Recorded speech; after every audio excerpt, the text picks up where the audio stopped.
Welcome to the deep dive. Today, we're really diving into the life and legacy of Eleanor Roosevelt, such a pivotal figure, especially in human rights, social justice. Absolutely. A fascinating subject. We've got this great source material here, this pasted text, that gives us a lot to work with. Yeah, it's quite detailed. So our mission, if you will, for this deep dive is to get past just the timeline. We want to really dig into the key moments, the lasting impact of her commitment. Right. Understand the why behind it all, not just the what. Exactly. Her journey from her own early experiences, which were quite something, all the way to the UN and beyond. We'll pull out the bits that really stand out. Sounds good. It's about getting to the core of her contribution and why it still resonates, offering that clear perspective. Okay, let's start at the beginning. Eleanor Roosevelt, born 1884. And what strikes me immediately is this contrast in her early life. Born into, well, serious privilege, a prominent family, but then such profound loss early on, losing both parents before she was even 10. It's a powerful combination, isn't it? That privilege side by side with real vulnerability, grief. You have to wonder how that shaped her. Right. Did that unique mix, the social standing and the personal hardship, somehow fuel her empathy later on? It seems plausible, not just an abstract idea of suffering maybe, but something felt personally. And that empathy, it seems, it turned into action pretty early. World War I, she's involved with the American Red Cross, the Navy League. Yeah, the text points to that as foundational, more than just, typical volunteer work for someone of her class. It sounds like it was quite formative. Definitely. It gave her this direct exposure to large-scale human suffering, caring for soldiers, supporting families, a very real practical grounding. You could argue it laid the groundwork for her later focus on, well, the human cost of big societal problems. I think that's a fair assessment. Foundation built on direct experience. But then comes her time as First Lady, and it's almost hard to overstate how much she changed that role. Completely redefined it. It went so far beyond just, the ceremonial stuff, the hosting. Exactly. Previous First Ladies were, well, largely symbolic figures. Eleanor, she actively used that platform. Consciously. Strategically even, engaging directly with the big issues of the day. The text really highlights that shift, that active role. And she wasn't just doing it from the White House, right? During the Depression, she famously became FDR's eyes and ears. Traveling all over. All over the country, seeing the devastation firsthand. Imagine the insights she brought back. Stuff you just wouldn't get from reports. Oh, absolutely. Yeah. That direct contact was invaluable. It gave the administration a human perspective beyond the cold statistics. It must have informed policy deeply. And she found new ways to connect directly with people, too. Her My Day newspaper column, her radio broadcasts. Groundbreaking, really. For the average person to have that kind of direct line to the First Lady's thoughts, her activities. Yeah, it must have felt quite personal. And My Day wasn't just a diary, was it? It was a tool. Shaping opinion, raising awareness, making people feel connected. And radio just amplified that reach massively. Exponentially, yeah. And we shouldn't forget Val-Kill Industries. It might seem smaller scale, but setting that up. To support rural crafts, provide jobs. It really shows her commitment to practical, grassroots kinds of solutions, doesn't it? It does. It wasn't just charity. It was about empowerment, self-sufficiency, preserving skills, dignity through work. Right. Okay, now, central to her whole legacy, obviously, is her work on civil rights, especially during deep segregation. Absolutely central. And the text really underlines her courage here. Advocating for civil rights when it carried real risks, politically and socially. She consistently pushed against the norms. Yes, she did. And that whole Daughters of the American Revolution incident with Marian Anderson, that's such a stark example. Incredibly powerful. When the data refused to let Anderson perform, Eleanor didn't just, quietly disagree. No, her public resignation from the dare. And then helping organize that concert at the Lincoln Memorial. What a statement. It sent shockwaves. Yeah. A hugely symbolic act against prejudice. It really showed her commitment wasn't just words. It took guts, real political courage to risk that kind of public backlash. It really did. It was about fundamental human dignity, a pivotal moment. And her advocacy wasn't limited to race, was it? She was also pushing hard for women's equality labor reforms. Consistently. Even when facing, as the text notes, significant opposition. From established powers, yeah. But she stuck to it, used her platform to amplify marginalized voices, push for fairer policies. So after the White House years, when many might have stepped back, she dives into this whole new chapter, the United Nations. A remarkable next act. Her appointment as a delegate in 1945. That was huge on the world stage. It feels like a natural progression almost, from domestic reform to global human rights. I agree. Her experience as First Lady, dealing with such diverse issues and people, gave her a unique preparation for that international role. And she jumped right in, didn't she? Became a key player, especially on the Social, Humanitarian, and Cultural Committee. That committee's focus was right in her wheelhouse, wasn't it? Yeah. Addressing those huge post-war global challenges. Her background in social reform, her understanding of human suffering, it made her a perfect fit. Exceptionally well-suited, yes. Then, 1946, she's elected chair of the UN Commission on Human Rights. And she held that until 51. That's a long time. A critical period, especially with the Cold War heating up. Right, and that's what's so fascinating. How did she manage to navigate those intense ideological clashes? The U.S., the Soviet Union. The text points to her skill here, keeping the commission focused on, well, fundamental human dignity, despite the deep political divides. Finding common ground where it seemed impossible. It suggests an incredible talent for diplomacy, for building consensus. Must have required immense skill and real moral authority. It seems so. Her commitment, her respect for different views, her ability to listen.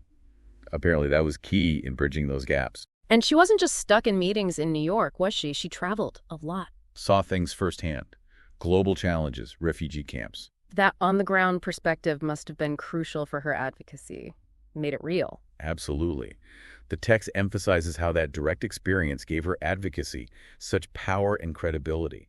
It wasn't abstract, it was grounded in reality. And she focused heavily on refugees, displaced persons. The scale of that problem after the war is just staggering to think about. Immense. And her work, it seems, really laid some crucial groundwork for modern refugee protection. Advocating for international cooperation, dedicated agencies. Yes, tireless efforts in that area, recognizing their desperate situation and pushing for real solutions. Which brings us, naturally, to the Universal Declaration of Human Rights, often seen as her crowning achievement. Arguably, yes. Her leadership as chair of the drafting committee and getting that adopted in 1948 was absolutely pivotal. A monumental task, he said, navigating all those different viewpoints, ideologies. Incredibly complex. The text notes how she balanced, Western ideas of individual liberty with Eastern Bloc emphasis on social and economic rights, finding a path to broad agreement. And Article 1, all human beings are born free and equal in dignity and rights. It sounds so simple now, almost. But getting that down as a universal benchmark? Yeah. Enormous. It established this shared ethical standard, didn't it? A common language for human rights globally. Exactly. Affirming that inherent worth of every single person. And the Declaration itself so comprehensive. Freedom from torture, right to education, protection from arbitrary arrest. A truly ambitious vision. And you mentioned the text highlights her insistence on including economic and social rights, too. Yes, crucially. That was her belief. True dignity needs more than just freedom from oppression. It needs basic standards, work, healthcare, education. It's just remarkable she got consensus on this. Among so many different nations, Cold War tensions, colonial powers resisting. Describing it as a common standard of achievement was smart. It wasn't legally binding at first. Which probably helped get it passed. Likely. But its impact. Undeniable. As the text says, it inspired over 80 international treaties and conventions since then. Things that are legally binding. Plus, influencing national constitutions everywhere, its legacy is just vast. Pervasive and incredibly long-lasting. Okay, so even after the UN work, which would be enough for anyone, Eleanor Roosevelt stays deeply involved. Back in the U.S., the civil rights movement in the 50s and early 60s. Her continued activism then was still so important. And the text notes how she broadened her focus, seeing the connections. Right, not just race, but gender rights, workers' rights, education, recognizing that discrimination is intersectional. Exactly. She saw the links. And her involvement with groups like the NAACP, the SCLC, it shows she stayed engaged right alongside new generations of leaders. And increasingly focused on economic inequality, too, realizing legal rights weren't enough if people faced huge economic barriers. So she's pushing for fair employment, better housing, anti-discrimination laws, always aiming for systemic change, it seems. Yes, and her work on the President's Committee on Government Contracts, it was about putting principles into practice within the federal government itself. Setting a standard. Setting a standard. Creating enforcement mechanisms. Vital work. It's also interesting how she managed to kind of bridge generations of activists. That's a great point. Her experience, her global view, it seemed to resonate across the board, fostering connection. Her international perspective must have added a unique dimension to the American movement, too. Definitely. A valuable contribution. And then there's her writing. We can't overlook that. After the White House, she was incredibly prolific. Remarkably so. The My Day column kept going until 1962. And it evolved, didn't it? Became this platform for tackling really tough issues. Oh, yes. McCarthyism, school desegregation. She used that column to offer commentary, reach a huge audience with her perspective. Yeah. Still committed to those democratic principles. She had that knack, it seems, for connecting personal stories with the bigger picture, making complex things relatable. That was a key strength. Humanizing abstract ideas, moving people.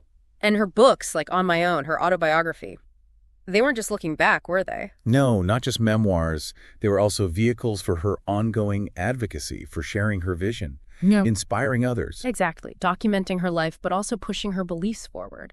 And she wrote about youth, education too, reaching different audiences, always stressing that link between local and global issues. That interconnectedness seems like a constant theme for her. It really does.